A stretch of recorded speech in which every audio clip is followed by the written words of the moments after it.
चतरा में हथियारबंद नक्सलियों ने बीती रात जमकर उत्पात मचाया। पिपरवार थाना क्षेत्र में सीसीएल के बचरा रेलवे साइडिंग की ये घटना है, जहां देर रात 15 की संख्या में पहुंचे हथियारबंद नक्सलियों ने रेलवे साइडिंग पर ताबड़तोड़ फायरिंग की। फिर कोयला लोडिंग में लगे एक लोडर और 2 डंपर को आग के हवाले कर दिया। चतरा एसपी और एएसपी अभियान मौके पर मौजूद है। घटना के बाद साइडिंग का काम बंद है और दहशत का माहौल बना हुआ है। घटना को अंजाम देने का शक पीएलएफआई नक्सलियों पर किया जा रहा है, क्योंकि इससे पहले भी पीएलएफआई नक्सलियों ने साइडिंग के कांटा घर पर बम फेंककर दहशत फैलाया था।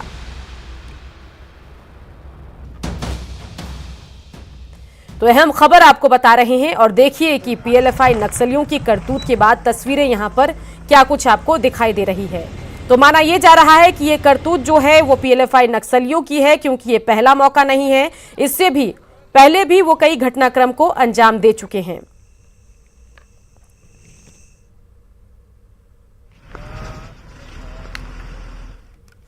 चलिए खबरों में बढ़ते आगे बात करते हैं बड़ी खबर की, जो रांची से आ रही है। रांची जिला पुलिस बल में तैनात 6 पुलिसकर्मी सस्पेंड किए गए हैं। ये सभी पुलिसकर्मी जेल में बंद पूर्व मंत्री योगेंद्र साहू की सुरक्षा में तैनात थे और पूर्व मंत्री के साथ दिल्ली गए थे। जानकारी के अनुसार जेल में बंद योगेंद्र साहू आंख का इलाज कराने के नाम पर दिल्ली के एम्स रेफर किए गए थे, लेकिन वे इस दौरान कई जगहों पर घूमते पाए गए थे। योगेंद्र साहू की सुरक्षा में तैनात पुलिसकर्मियों का लोकेशन दिल्ली के विभिन्न जगहों के अलावा पंजाब, हरियाणा और अन्य स्थानों का मिला। इस बात को गंभीर मानते हुए रांची एसएसपी ने साहू की सुरक्षा में तैनात सभी 6 पुलिसकर्मियों को निलंबित कर दिया। अब देखना दिलचस्प होगा कि पूर्व मंत्री योगेंद्र साहू पर इलाज के नाम पर कानून का मजाक उड़ाने पर कब कार्रवाई होती है। तो योगेंद्र साहू की सुरक्षा में तैनात जवान सस्पेंड कर दिए गए हैं, क्योंकि आंख का इलाज कराने के लिए योगेंद्र साहू गए तो थे दिल्ली, लेकिन दिल्ली जाने के बाद जो उनकी सुरक्षा में जवान तैनात थे, उनके मोबाइल का लोकेशन अलग अलग जगहों का दिखाई दे रहा था। तो चलिए इन सब के बीच न्यूज़ 18 कुछ सवाल उठा रहा है और वो सवाल हम आपके टेलीविजन स्क्रीन पर दिखा रहे हैं। इलाज के नाम पर योगेंद्र साहू को घूमने की छूट क्यों दी गई? साहू के साथ गए जवानों ने क्यों इस बारे में जानकारी नहीं दी? पूर्व मंत्री है योगेंद्र साहू और नियम की अनदेखी पर पूर्व मंत्री पर कार्रवाई कब होगी? तो सुरक्षा में तैनात जवानों पर तो कार्रवाई हो गई, लेकिन पूर्व मंत्री पर कार्रवाई कब? इलाज के नाम पर आप गए थे दिल्ली, इस दरमियान आपके साथ तैनात जवानों का लोकेशन हरियाणा, पंजाब का कैसे आ रहा था? क्या आप इलाज का बहाना करके दिल्ली और उसके आसपास के इलाकों में घूम रहे थे?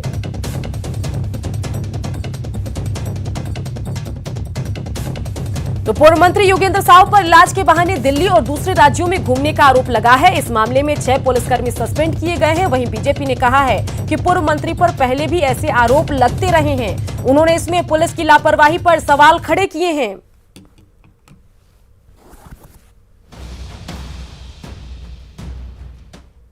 तो ऐसी स्थिति उत्पन्न क्यों होती है?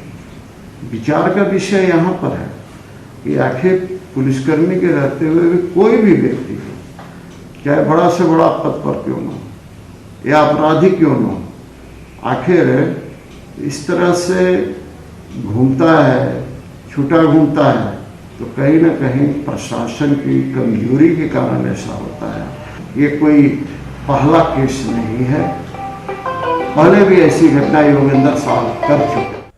लॉकडाउन में बंद हुआ रांची डीटीओ कार्यालय लंबे अंतराल के बाद आज से खुल गया। आज से डीटीओ कार्यालय में ड्राइविंग लाइसेंस बनाने समेत तमाम काम किए जाएंगे, लेकिन कोरोना को देखते हुए कार्यालय आने वाले कर्मियों और आम लोगों से सतर्कता बरतने की अपील की गई है। डीटीओ कार्यालय का जायजा लिया संवाददाता ओम प्रकाश ने। पैंडेमिक सिचुएशन के कारण लंबे अंतराल के बाद एक बार फिर ड्राइविंग लाइसेंस बनाने की प्रक्रिया प्रारंभ हो रही है। आज से ये प्रक्रिया शुरू हो रही है और देख सकते हैं कि लोग जो हैं वो अपनी तैयारी में है कि किसी तरह से लाइसेंस जो अब बनना है उसमें किसी तरह की कमी न रह जाए। आपको बता दें कि कोरोना संक्रमण काल की वजह से 22 मार्च से ही पूरी तरह से जो डीटीओ कार्यालय है वो बंद था, जिस वजह से लोगों को लाइसेंस के लिए परेशानियों का सामना करना पड़ रहा था। इस वक्त हमारे साथ कई लोग हैं, हम जानने की कोशिश करते हैं। लाइसेंस निर्गत नहीं हो रहा था, बन नहीं रहा था नया, कितना परेशानी हो रहा था, खासकर अगर कहा जाए तो गाड़ियों का परिचालन करना? बहुत परेशानियों का सामना करना पड़ रहा था। साल भर से ड्राइविंग लाइसेंस नहीं बन रहा था, चाहे मोटरसाइकिल हो, चाहे 4 व्हीलर हो या 6 व्हीलर हो या बड़ा गाड़ी, किसी का लाइसेंस नहीं बन रहा था, तो काफ़ी परेशानियों का सामना करना पड़ता था। अगर आज से शुरुआत हो रही है तो काफ़ी खुशी की बात है। कहना है लोगों का कि इससे आम लोगों की सहूलियत होगी। आपको बता दें कि पेंडेमिक के चलते अब कोविड के संक्रमण की वजह से कई तरह के एहतियात और दिशा निर्देश भी जारी किए गए हैं, जिसे लोगों को अनुपालन करना जरूरी है। जैसे कि बगैर मास्क के डीटीओ कार्यालय में न जाएं, सैनिटाइजेशन इत्यादि की व्यवस्था वहाँ की गई है। कोविड संक्रमण के दौर में जो बंद था इतने दिनों से, अब खुल रहा है। आप लोगों को सहूलियत? हाँ, काफ़ी सहूलियत हुई है, ताकि हम लोग को परेशानी से सामना कम करना पड़ेगा। और अभी ऑफिस खुला है तो अभी टेस्ट होगा तो हम लोगों को जल्दी से लाइसेंस मिल पाएगा। जिस तरह से लाइसेंस बन रहा है उसमें सोशल डिस्टेंसिंग का अनुपालन लोगों के लिए कहीं ना कहीं ज़रूरी है। मास्क इत्यादि की व्यवस्था श्योर करें और जो डीटीओ कार्यालय के कर्मी हैं उन्हें भी तमाम तरह के दिशा निर्देश दिए गए हैं, ताकि कोविड का संक्रमण का बचाव वो भी साफ तौर से कर सके। कैमरामैन अमित के साथ ओम प्रकाश, न्यूज़ 18 रांची।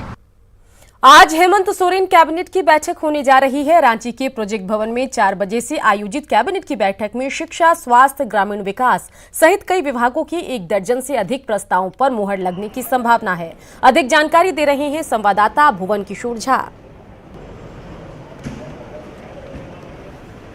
मुख्यमंत्री हेमंत सोरेन के नेतृत्व में आज कैबिनेट की बैठक होगी। प्रोजेक्ट भवन में शाम 4 बजे से होने वाली कैबिनेट की इस बैठक में शिक्षा, स्वास्थ्य, ग्रामीण विकास सहित कई विभागों के 1 दर्जन से अधिक प्रस्तावों पर मुहर लगने की संभावना जताई जा रही है। शिक्षा विभाग के सिलेबस की कटौती के प्रस्ताव पर भी मुहर लगने की संभावना भी जताई जा रही है। कैमरा पर्सन राजीव के साथ भुवन किशोर झा, न्यूज़ 18 रांची। झारखंड के मंत्री हाजी हुसैन अंसारी के निधन के बाद मधुपुर विधानसभा क्षेत्र में भी उपचुनाव की प्रक्रिया शुरू हो गई है। राज्य निर्वाचन आयोग के निर्देश पर देवघर जिला प्रशासन की ओर से विधानसभा क्षेत्र की पूरी जानकारी आयोग को उपलब्ध करा दी गई है। जिला उप निर्वाचन पदाधिकारी ने बताया कि इसके लिए सभी मतदान केंद्रों का भौतिक सत्यापन और अति संवेदनशील और सामान्य बूथों को चिन्हित करने का काम शुरू हो गया है। कोविड-19 के नियमों का पालन करते हुए मतदान की प्रक्रिया संपन्न होनी है, इसके लिए सभी तैयारियां की जा रही है। माननीय हाजी हुसैन अंसारी जी, उनका जो डेथ हुआ उसके बाद ये पद रिक्त हो गया है। वर्तमान में हम लोगों ने प्रारंभिक तैयारियां इन एंटीसिपेशन ऑफ बाई इलेक्शन शुरू कर दी हैं। सेंसिटिविटी प्रोफाइलिंग में normal, sensitive, hyper sensitive booths कौन से हैं, वल्नरेबिलिटी मैपिंग, रूट चार्ट और बाकी जो प्रायर एक्सरसाइज है वो हम लोगों ने संबंधित RO, returning officer, SDM Madhupur को डायरेक्ट कर दिया है कि वो अपना प्राइमरी तैयारी प्रारंभ कर दे, और इस संदर्भ में उन्होंने कार्रवाई प्रारंभ भी कर दी है। रांची नगर निगम की उदासीनता और ठेकेदारों की लापरवाही का खामियाजा शहर के लोगों को भुगतना पड़ रहा है। शहर के वार्ड नंबर 38 से सामने आई बदहाली की तस्वीर दिखाने के लिए काफी है कि लोग यहां किस कदर नारकीय हालत में रहने को मजबूर हैं। ठेकेदार की मनमानी की वजह से नाली का पानी सड़क पर जम गया है, वहीं बीमारी का खतरा भी मंडरा रहा है। जायजा लिया हमारे सहयोगी ओम प्रकाश ने। रांची नगर निगम का ये वार्ड 38 का नज़ारा है, जहां आप देख सकते हैं कि सड़क पर किस तरह से नाली जो है वो बह रही है। नाली का पानी सड़क पर बह रहा है।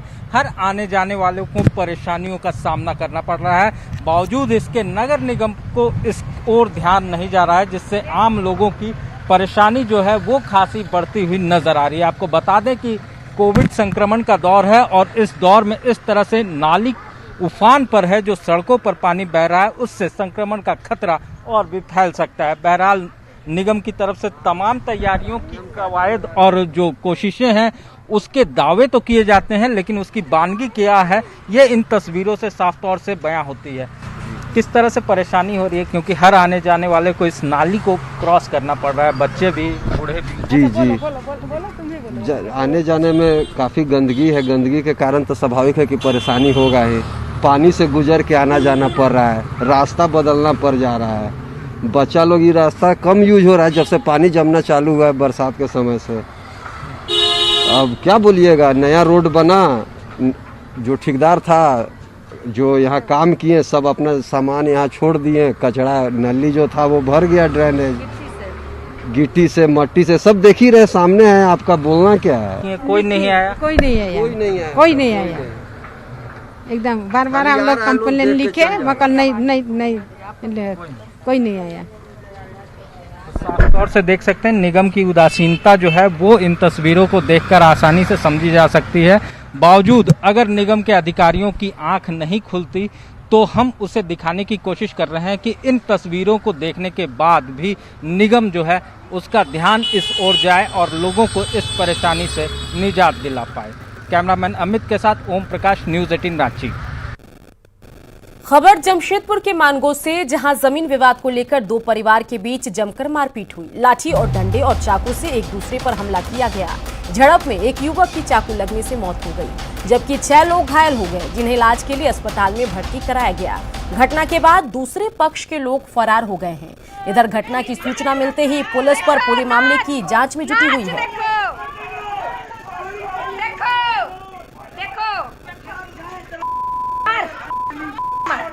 मार अच्छा, मेरा बेटा देखिए जवान 18 साल का था सर, मर गया था।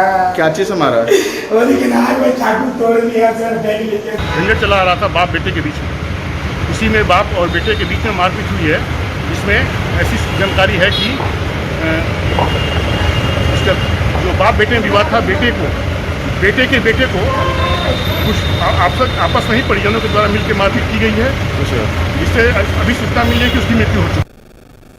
अब बात डीवीसी के बकाये मद की राशि के कटौती की। केंद्र सरकार ने डीवीसी की ओर से, जी हां, डीवीसी की ओर से झारखंड सरकार पर बकाये बिल 5600 करोड़ रुपए के एवज में राज्य सरकार का 1417 करोड़ रुपए काट लिए हैं। केंद्र सरकार के इस कदम पर झारखंड की राजनीति गर्म है। सत्ता पक्ष जहां इस कटौती से केंद्र पर हमलावर है, वहीं बीजेपी ने इस मसले पर राजनीति की बजाय केंद्र और राज्य सरकार के बीच तालमेल कायम करने पर जोर दिया। झारखंड और झारखंड के लोगों के साथ इस तरह का क्रूर मजाक अगर केंद्र सरकार करती है तो उनको ये भी ध्यान देना चाहिए कि विभिन्न PSUs में जो हमारे बकाये हैं, करीब 70,000 करोड़ रुपए झारखंड का बकाया है, और उसमें कोई मध्यस्थता या कोई दिलचस्पी केंद्र सरकार क्यों नहीं लेती? जो भाजपा नीति सरकार थी उसके द्वारा किए गए पापों का आज दंश झारखंड वासियों को झेलना पड़ रहा है।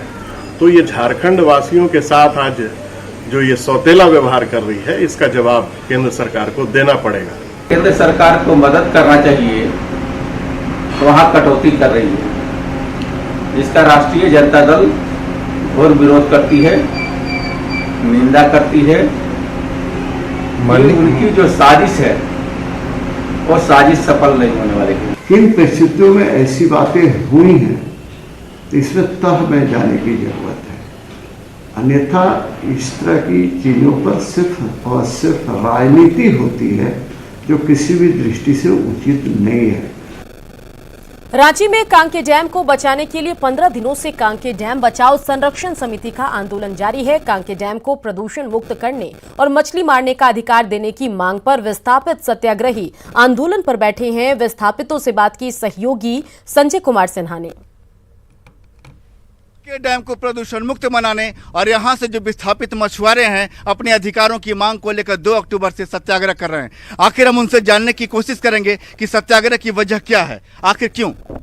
हम लोग के यहाँ मांग है कि बरसों से हम लोग यहाँ मछली मार के अपना जीविका भरण पोषण बाल बच्चा को करते हैं, और सैकड़ों परिवार इससे चारों तरफ के गोंदा, पथरा गोंदा, हटिया गोंदा, टिकली गोंदा और हेसल बड़का टोली, चारों तरफ यहाँ के सब मछली मार के अपना जीविका भरण पोषण करते हैं। इसमें हर बार चलाने में मुश्किलें कितनी आ रही है? हम लोग को मुश्किलें बहुत आ रहे हैं। देखिए हम लोग 2 अक्टूबर से हम लोग बैठे हुए हैं यहाँ धरना में, अभी तक हम लोग का आवाज नहीं आ रहा है सरकार और से। तो इतने पानी गंदे हो गए हैं, मछली मरना भी बंद हो गया है, हम लोग अपना बाल बच्चे कैसे पालेंगे? हम लोग 2 अक्टूबर से ही यहाँ पर सत्याग्रह चल रहा है, लेकिन अभी तक सरकार तक आवाज नहीं पहुंची है और मकसद देखी है कि कांके डैम को बचाना है। कैमरामैन नलिन के साथ संजय कुमार सिन्हा, न्यूज़ 18 रांची। और इसी के साथ बुलेटिन में इतना ही, लेकिन बिहार झारखंड की खबरों के लिए आप देखते रहिए न्यूज़ 18 बिहार झारखंड।